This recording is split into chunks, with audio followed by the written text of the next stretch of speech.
مجھے بتایا جا رہا تھا کہ مولانا اللہ صاحب نے 65 سال سے زیادہ اللہ کے گھر کی خدمت کی ہے، اور یہ خدمت کسی صلے کی عوض نہیں تھی بلکہ بے لوث خدمت تھی،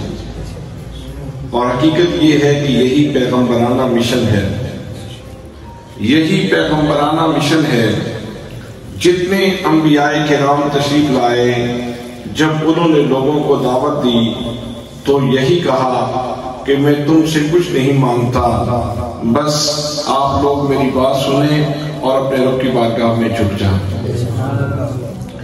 نبی مکرم صلی اللہ علیہ وآلہ وسلم کو اللہ کریم نے خود ارشاد فرمایا، محبوب میں جانتا ہوں کہ تو اخلاص پیشہ ہے، تیرے اندر بہت زیادہ اخلاص موجود ہے، خلوص موجود ہے، پیار موجود ہے، شوق موجود ہے، لیکن میں چاہتا ہوں کہ تو اپنی زبان سے اس کا اظہار بھی کرے۔ فَقُلْ إِنَّ صَلَاتِي وَنُسُكِي وَمَحْيَايَ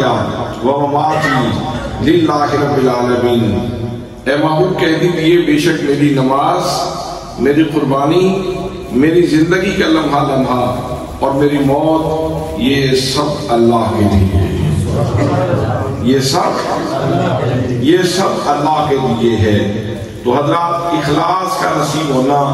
یہ بہت بڑی نعمت ہے اللہ کریم کی، اور